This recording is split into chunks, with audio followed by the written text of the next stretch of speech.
प्रश्न संग्रह 1.2। प्रश्न संग्रह 1.2 का मैंने प्रश्न 9 तक पिछले वीडियो में हल कर दिया था। अभी 10वां प्रश्न हल करने जा रहा हूँ। तो 10वें प्रश्न में अगर ध्यान से देखोगे तो यहाँ पे बॉक्स वाला दिया हुआ है। प्रश्न में दिया क्या है वो सबसे पहले देखो। संलग्न आकृति 1.44, ये 1.44 की आकृति है।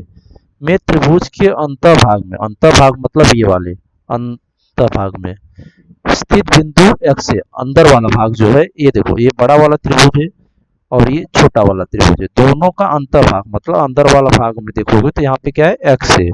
फिर बोला है बिंदु के x को त्रिभुज के शीर्ष बिंदु से जोड़ा गया है।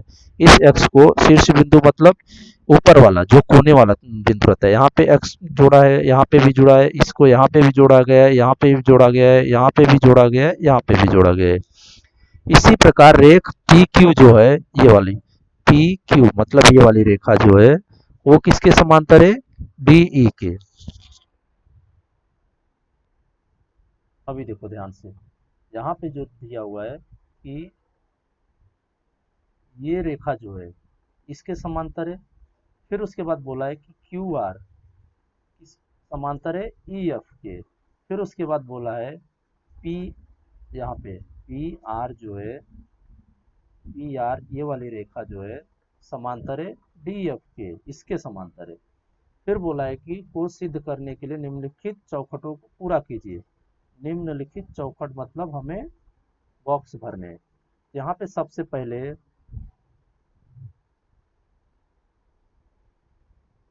देखो, यहाँ पे क्या दिया हुआ है, त्रिभुज एक्स डी ई में पी क्यू समांतर है डी ई के। यहाँ पे देखो पी क्यू समांतर है डी ई के, तो यहाँ पे क्या आ जाएगा, दत्त। क्यों? क्योंकि प्रश्न में दिया हुआ है ये समांतर है, इसके लिए दत्त आ गया। फिर उसके बाद यहाँ पे देखो एक्स पी, ये एक्स हो गया, ये पी हो गया, बटे पी डी आएगा, पी डी। ये देखो एक्स पी बटे पी डी। क्यों? क्योंकि ये जो तीनों बिंदु है एक्स पी डी, अगर आप समानुपात मूलभूत प्रमेय का देखोगे तो जब हम समानुपात मूलभूत प्रमेय लगाते थे तो वहां पे क्या दिया हुआ रहता था कि एक ही भुजा को तुम समान भागों में बांट रहे, यहाँ पे वही भुजा को समान भागों में अनुपात बांट करके अनुपात में लिख रहे हैं।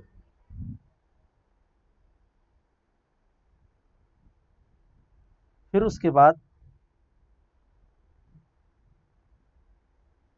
यहाँ पे क्या दिया हुआ है, बॉक्स, फिर बटे क्या लिखा है, क्यू ई। क्यू ई लिखा हुआ है, तो मतलब इसके ऊपर वाला हमें भुजा लेनी पड़ेगी ना। पूरी भुजा को हम दो भागों में बांट रहे हैं ना। यहाँ पे एक्स क्यू बटे क्यू ई। फिर उसके बाद ये हो जाएगा 1 नंबर समीकरण, एक समानुपात मूलभूत प्रमेय। फिर उसके बाद यहाँ पे देखो ये दिया हुआ है एक्स ई एफ, एक्स यहाँ पे ई एफ मतलब ये नीचे वाला भी त्रिभुज लेना है। सबसे पहले हमने एक्स पी डी ये वाला लिया, अभी ये वाला त्रिभुज हल करना है। आपने यहाँ पे ये वाले त्रिभुज को हल किया, बराबर। अभी हमें इस त्रिभुज को हल करना है, इसको मैं दूसरे तरीके, अभी हमें ये जो पूरा त्रिभुज है इसको हल करना है, ये वाले त्रिभुज को, ये इसको हल करना है। यहाँ पे अगर ध्यान से देखोगे ये त्रिभुज में, यहाँ पे देखो क्यू आर समांतर है ई एफ के, मतलब ये दत्त में दिया हुआ है, इसलिए यहाँ पे आ गया दत्त। अब उसके बाद ये वाली भुजा में देखोगे तो एक्स क्यू बटे ई एफ लिख, क्यू ई लिख सकते हैं, एक्स क्यू बटे क्यू ई हो जाएगा। फिर उसके बाद इसी त्रिभुज का ये वाली भुजा मिल रही है हमें, इसको दो भागों में बांटो, एक्स आर बटे आर एफ हो जाएगा, बराबर। यहाँ पे कारण क्या आ जाएगा, समानुपात मूलभूत प्रमेय से, मूलभूत प्रमेय।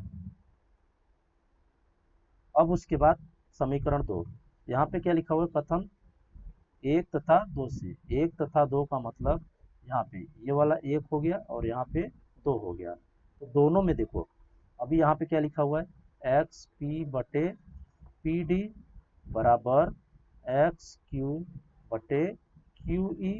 फिर उसके बाद समीकरण दो में देखो क्या लिखा हुआ है, एक्स क्यू बटे क्यू ई बराबर एक्स आर बटे आर एफ। यहाँ पे देखो ये दोनों क्या है, समान है, समान है मतलब ये दोनों कट जाएंगे तो बचेगा क्या, एक्स पी बटे पी डी बराबर एक्स आर बटे आर एफ। तो यहाँ पे हो जाएगा एक्स पी बटे पी डी बराबर एक्स आर बटे आर एफ। ये हो जाएगा कथन एक और दो से। फिर उसके बाद देखो अभी यहाँ पे एक्स पी यहाँ मिल गया। अभी दूसरा वाला देखो, ये वाला त्रिभुज। अभी आप ये वाला त्रिभुज को ध्यान से देखोगे, ये दो पूरा बड़ा वाला, ये पूरे बड़े वाले त्रिभुज के ध्यान से देखोगे, यहाँ पे क्या हो जाएगा, एक्स पी इधर मिल जाएगा बटे पी डी। फिर उसके बाद एक्स आर यहाँ पे मिल जाएगा बटे आर एफ। मतलब ये वाली भुजाएं भी कैसे हो गई, समांतर हो गई एक दूसरे के, मतलब ये त्रिभुज भी क्या हो गया, सर्वांगसम हो गया। जब त्रिभुज सर्वांगसम हो गई तो उसकी भुजाएं ये दोनों कैसी रहेगी, सर्वांगसम रहेगी। इसलिए यहाँ पे लिखा हुआ है रेख पी आर सर्वांगसम में रेख डी एफ के। कारण क्या हो जाएगा, समानुपात मूलभूत का प्रमेय। अब इसके बाद आते प्रश्न 11वां पे। ये प्रश्न 11वां है। 11वें प्रश्न में क्या दिया हुआ है सबसे पहले वो देखो। 11वें प्रश्न में ध्यान से देखोगे तो यहाँ पे क्या दिया हुआ है, एक त्रिभुज दिया हुआ है, त्रिभुज A B C, A B C. इसको मैं बड़े में बनाता हूँ,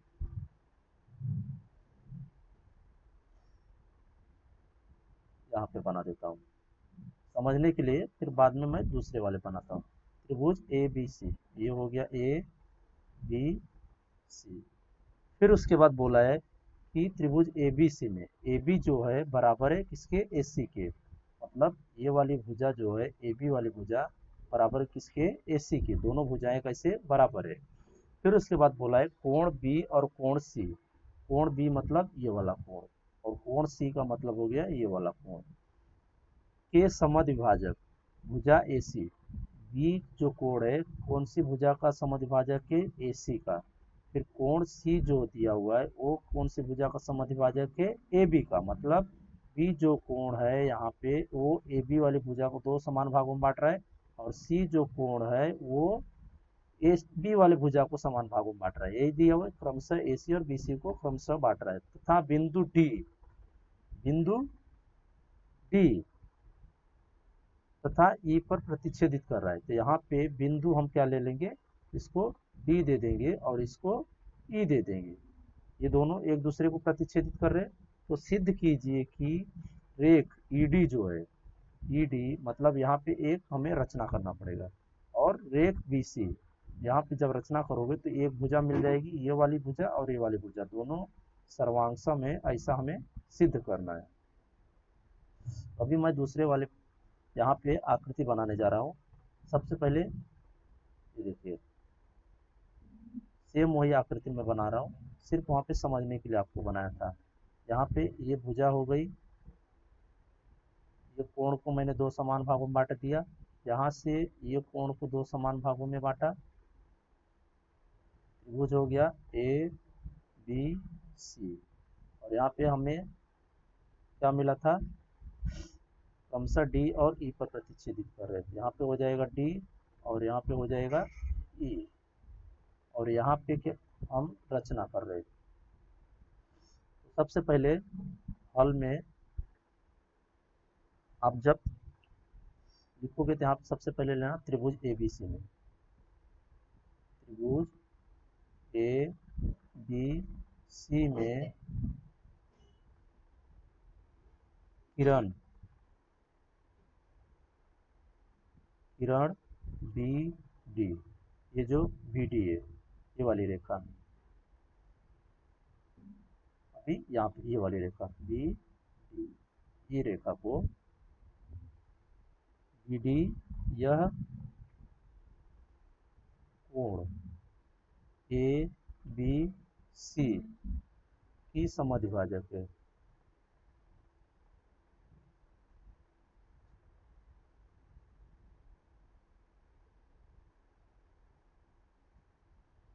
समझा? क्या दिया हुआ है, ये जो कोण है, ये वाला बी वाला, ये क्या कर रहा है, ए बी सी को समान भागों में बांट रहा है। फिर उसके बाद त्रिभुज के कोण समद्विभाजक का प्रमेय, मैंने आपको प्रमेय बताया ही था, त्रिभुज के कोण समद्विभाजक का प्रमेय।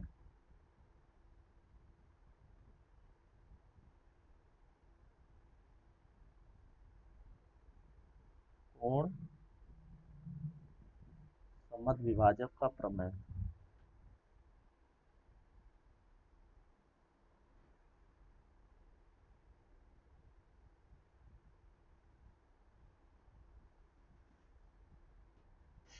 यहाँ पे क्या हो जाएगा, अभी ये कोण हो गया तो यहाँ पे इसके सामने वाली भुजा हो गई, तो ये भुजा क्या हो जाएगी, ए बी बटे बी सी, कोण समद्विभाजक प्रमेय का हमने उपयोग किया यहाँ पे, और ए डी बटे डी सी, ये हो जाएगा समीकरण एक। अब ठीक इसी तरीके से इस तरफ वाला भी लगाएंगे, ये सी वाला कोण, त्रिभुज ए बी सी में, त्रिभुज ए बी सी में किरण सी ई, यह कोण ए सी बी, मतलब ये देखो ये वाली जो रेखा है वो ए सी बी, इस कोण को समान भागों में बांट रही है, कोण की समद्विभाजक है।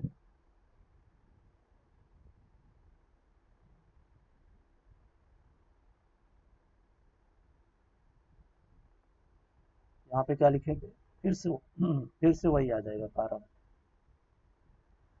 त्रिभुज के कोण समद्विभाजक का प्रमेय, त्रिभुज के कोण समद्विभाजक का प्रमेय।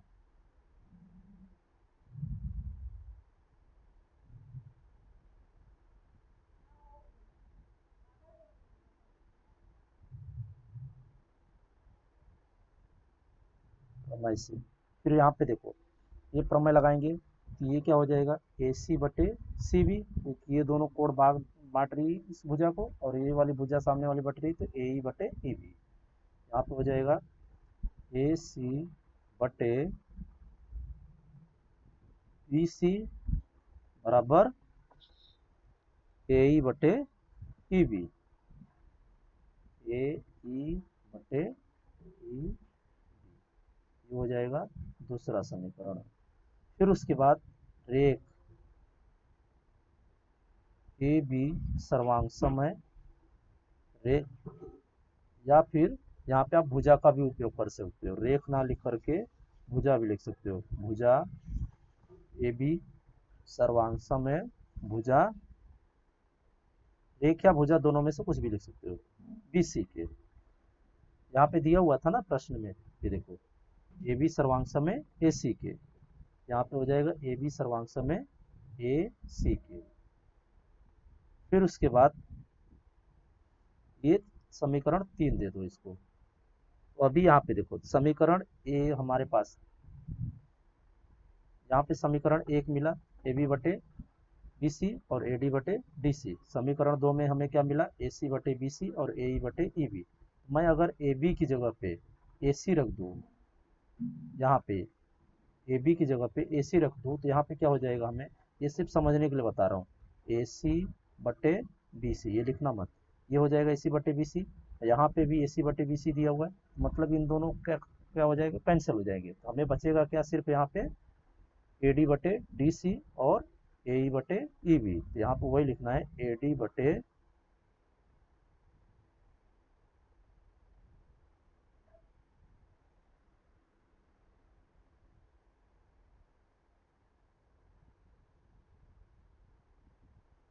ए डी बटे डी सी, ए डी बटे बी सी बराबर ए ई बटे ई बी, ये क्या हो जाएगा, नहीं ये समीकरण 1 तथा 2, यहाँ पे एक लाइन और लिखनी है आपको, एक त्रिभुज को सर्वांग सम दिखाना है अभी, यहाँ हो जाएगा समीकरण 1 तथा 2 3 से ए बी बटे बी सी बराबर ए सी बटे बी सी। ये कैसे आया? समीकरण, ये आपको लिखना है बुक में, 1 2 तथा 3 से। ये पहला समीकरण, दूसरा समीकरण और तीसरे समीकरण से आया, और ये हो गया चौथा समीकरण। अब उसके बाद त्रिभुज ए बी सी में, जो हमने ऊपर त्रिभुज माना था ए बी सी में, ये वाले त्रिभुज में, इस त्रिभुज में ए बी सी में क्या हो जाएगा? ए ई बटे ई बी बराबर ए डी बटे डी सी। जो मैंने आपको पहले बताया कि यहाँ पे अगर हम ए बी की जगह पे ए सी रख देते हैं, जो यहाँ पे दिया हुआ है, यहाँ पे बराबर दिया हुआ है, तो हम ए बी की जगह पे ए सी रख दे, तो यहाँ पे क्या हो जाएगा? ए सी हो जाएगा, ए सी बटे बी सी। ये ए सी बटे बी सी यहाँ पे समीकरण 1 में दिया हुआ है, और समीकरण 2 में भी देखोगे तो ए सी बटे बी सी दिया हुआ है, मतलब दोनों कैंसिल हो जाएंगे। बचेगा क्या समीकरण 1 में? ए डी बटे डी सी, और समीकरण में 2 में बचेगा ए ई बटे ई बी, वही यहाँ पे लिख दिया मैंने, ए ई बटे ई बी, ए डी बटे डी सी। ये कहाँ से आ गया? समीकरण 1 2 और 4 से। 4 इसलिए लिखा क्योंकि यहाँ पे हमने सर्वांशम दिखाया था, ए डी बटे बी सी बराबर ए सी बटे बी सी। फिर उसके बाद अभी समानुपात मूलभूत प्रमेय। समानुपात मूलभूत प्रमेय क्या कहता है कि अगर आपकी ये भुजाएं सर्वांशम है, ए बटे ई बी, यहाँ पे देखो ए ई बटे ई बी और ए डी बटे डी सी, मतलब ये वाली भुजा, ये वाली भुजा और ये वाली भुजा, ये वाली भुजा सर्वांशम है, मतलब कि त्रिभुज सर्वांशम है। त्रिभुज सर्वांशम मतलब कि इसकी ये वाली भुजा इसके सर्वांशम रहेगी। तो यहाँ पे आप कारण लिखेंगे लास्ट में, समानुपात मूलभूत प्रमेय से, समानुपात मूलभूत प्रमेय से, समानुपात मूलभूत प्रमेय का विलोम से भुजा ईडी सर्वांशम है किसके? भुजा बी सी के। यहाँ पे हो जाएगा, इसलिए ईडी समांतर रहेगा बी सी के। ये हो गया सिद्ध। हमें यही सिद्ध भी करना था। यहाँ पे देखो ईडी समांतर है बी सी के। यहाँ तक प्रश्न संग्रह 1.2 खत्म होता है। अब इसके बाद प्रश्न संग्रह 1.3 मैं अगले वीडियो में आपको हल करके देने वाला हूँ।